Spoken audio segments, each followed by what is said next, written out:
Let's take a trip down memory lane during the pandemic here. First, lockdowns. We were told locking down the world's greatest economy would stop the spread of the virus and save countless lives. The fact that we shut down when we did, and the rest of the world did, has saved hundreds of millions of infections and millions of lives. Well, turns out that was misinformation too, wasn't it? Check out this Johns Hopkins study. You probably heard about it. Came out this week, showing that lockdowns only reduced the COVID death rate by 0.2%. I'll let you do the math on that one. You probably don't need a calculator. Here's a spoiler. It's not exactly millions of lives saved. Then there's the vaccines themselves. We were told they would stop transmission and the virus in its tracks. Anyone who questioned this, you were called, crazy, conspiracy theorists, science denier, all that stuff, grandma killers, you name it. Now we know that the vaccines work well enough that the virus stops with every vaccinated person. A vaccinated person gets exposed to the virus does not infect them. The virus cannot then use that person to go anywhere else. People should follow the CDC guidelines, and they should take advantage of getting the vaccine, getting fully vaccinated, and taking that mask off. You're not going to get COVID if you have these vaccinations. Looks like another swing and a miss there for the experts, right? Turns out the rare breakthrough cases are actually pretty normal. I'm actually on case number 2 of COVID right now.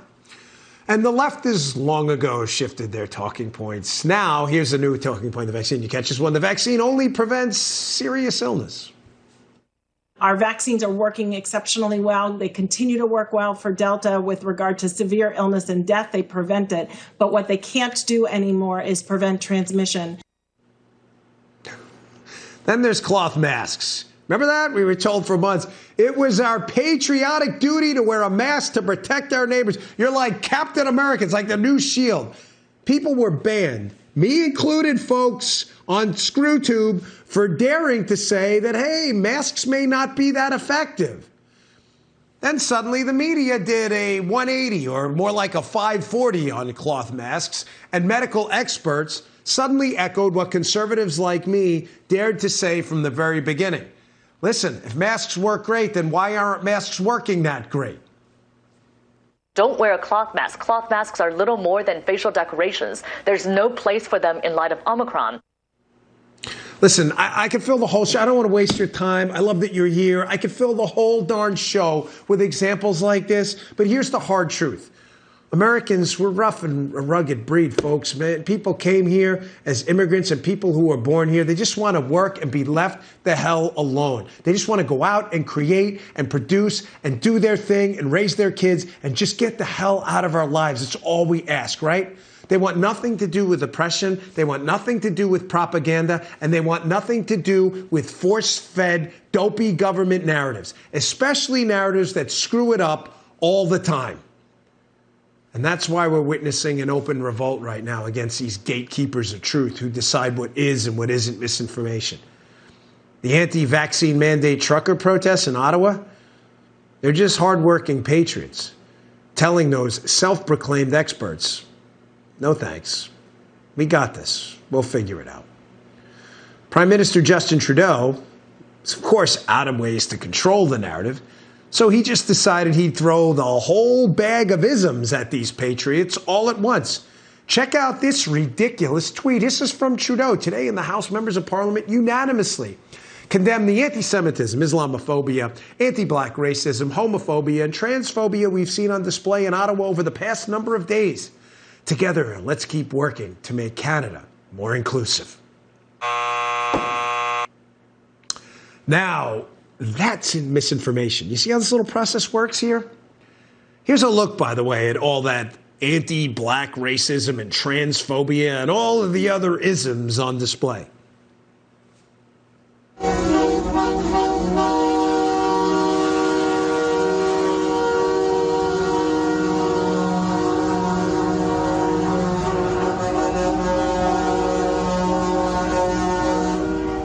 See any isms there, folks? I don't see isms. Sure doesn't look that dangerous to me.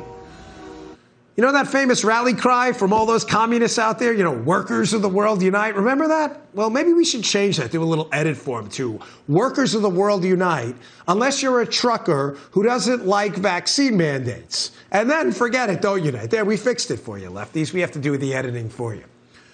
So why, on a serious note here, why the shift now?